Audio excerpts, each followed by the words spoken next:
Welcome, ladies and gentlemen. Today in this analysis, I want us to look at something very critical, and I've decided to call it, What If I Don't Win? There are two probabilities that on 9th August, Kenyans will rise to go and vote. But again, it is only one person who will become the president. It means it doesn't matter on who you support. The truth of the matter is that one person is going to lose. Now, in this analysis, I have tried to look at William Ruto's crafty plan on what if I lose the general election.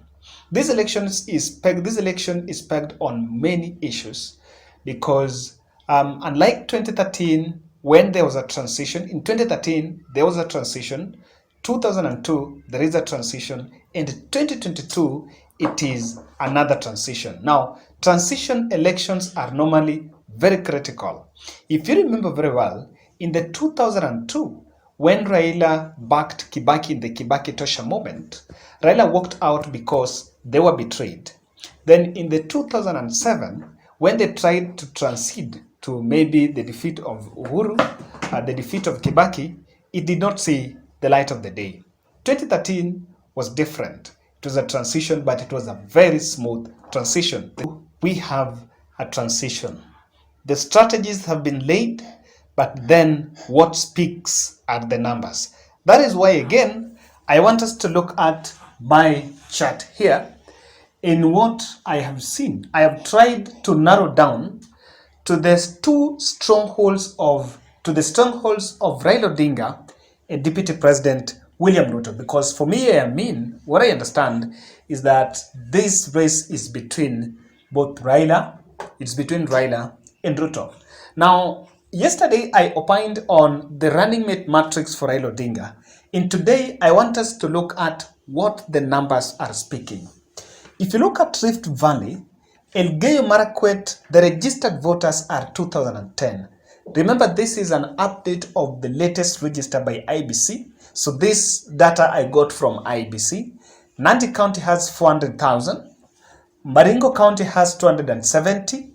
Kericho has 430,000, and they tried to round off.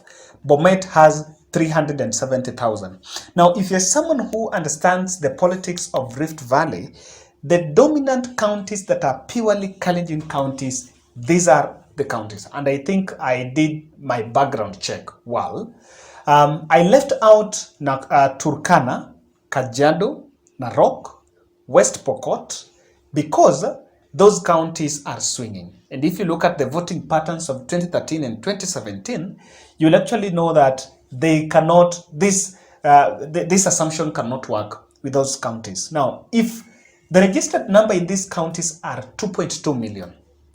Now, because these are typically William Ruto strongholds, if they witness a 90% turnout, they're likely to give Ruto 1.9 million.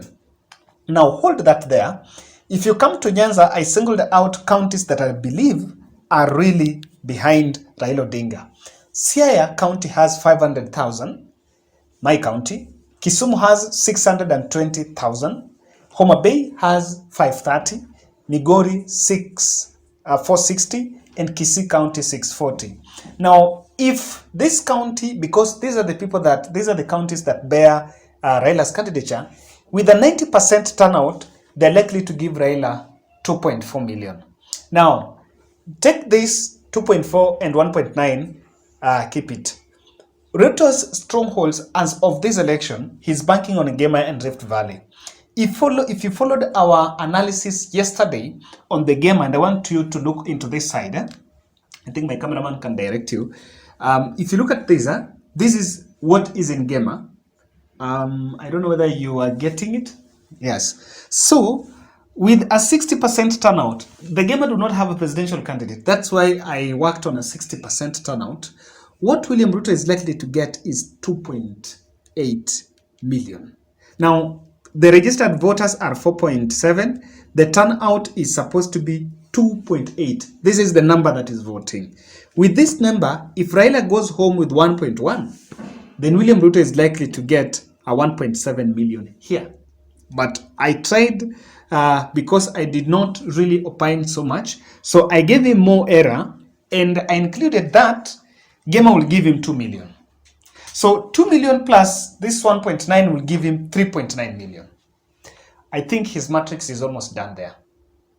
Now, let's look at this part down here. And I don't know whether my camera woman is getting it. I need to be very specific. Is my camera woman. Now, RAILA has 2.4 in Nyanza and Ukambani 1.5. This one we captured in our yesterday's video. This alone is 5.4 million. This is where William Ruto has 3.9. So when RAILA will be at 5.4, Ruto likely to be at 3.9. So I want you to look at these three counties. The Nakuru, Nairobi. Nakuru has 1 million, Nairobi has 2.5 million. And RAILA has dominance in Nairobi. That one is in public domain. So if these two counties, with a good turnout, RAILA likely to get 2 million, Scoop 2 million, and Ruto get 1 million. If you look at this critically, it brings us here. I don't know whether my cameraman, you've got it. I want you to zoom this part. My camera woman. Yes. Now, this one is RAILA's 7.4 million with Ruto 4.9 million. Now, that is what is in my calculation. That there is a likelihood. And remember, I have tried to make sure that I leave out other counties so that I work on those specific strongholds. If you look at Kakamega, interestingly, Kakamega has 800,000 registered voters. And Vihiga is also here. Vihiga has low numbers. Bungoma has almost 600 plus. And so it will take on RAILA getting a majority from Western, and RAILA getting a majority from the coast, and RAILA getting a majority from Northeastern. That is why when they tell you that RAILA has captured majority of the counties, that is what they mean. So all in all, the election will be won on who turns out to vote. If you need your candidate to win, I think it will depend on whether you turn out to vote.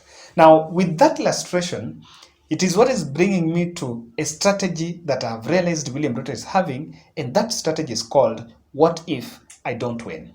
The plan is very easy. What William Ruto is doing, number one, is to make sure that he consolidates a team. Ladies and gentlemen, I want to humbly request you to subscribe to our channel. Click the notification bell and also give us your feedback about what we've given. Give us your portion of it and why you think. I have given you a starting lineup that when RAILA will be at 7.4, Ruto likely to be trailing at 5 million. That's almost at 2 million. So it depends on the other regions. So what is happening here is, number one, Ruto wants majority both in Senate and National Assembly. And the reason why he wants this is because he has realized that there is a loophole on Azimio side. I think Azimio La Umoja's strategy on getting these elective seats is a little bit fluky. Because of competing interests, there is a likelihood that the constituent parties of Azimio La Umoja are going to clash. If you look at Western, ODM is going to face off with the DAPK. In Ukambani, Wiper is going to face off with the Maendeleo Chap Chap and the other Charity Ngelu's party.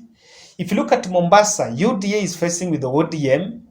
If you look at Central, UDA is facing with Jubilee Party. But of course now that is a cross competition. So what William Ruto is doing is, that is why he conducted those nominations. And nominations were conducted and trying to fix kupanga the central bit so that he can make sure that he gets formidable candidates that can win those elective seats. If RAILA is to win these elections and is to be announced the president on 10th, then the next thing is to make a call to DP Ruto for a sit down. And that is because there will be a president that has few foot soldiers. That is why there is a point that RAILA is making when he's doing the Nyanza tours, that please, when you go to the polls, elect ODM. Give us the soldiers. That is very critical. Jubilee I don't know whether they will be in a position to scoop even 20 elective seats, but it's a matter of wait and see. If they work their ways well, they can snatch around 50, around 30 elective seats, maybe members of parliament, a few or three or two governors, then maybe some 4 senates, then county assemblies. So Ruto's number one is to have strength in both Senate and National Assembly. Now, number two is this election rigging claim. I can tell you this for sure, that if Ruto is going to lose the elections, the next day he's going to dispute the results. If Azimio team loses this election, the next day they are going to dispute the results. Whoever is going to dispute these results will be pulling for a handshake. And this handshake will be very critical because for Ruto, I think for Ruto, the handshake will be very critical because he will have a share of that government, bearing in mind that he still have 2027 ambitions. Unlike him, Raila Odinga do not have those ambitions. Raila Odinga will only have 2027 ambitions if he wins the election. So it's something that is very critical. Now, all those complaints and the rigging claims that the team at UDA had been complaining about were part of the scheme to make sure that they dispute the poll. Now, number three is Ruto is going to pick a domicile, or let me say a weak running mate. I want to tell you why. Because what if I don't win?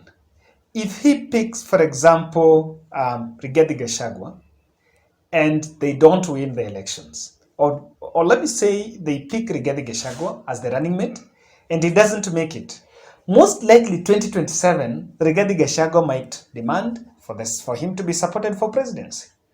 Very likely.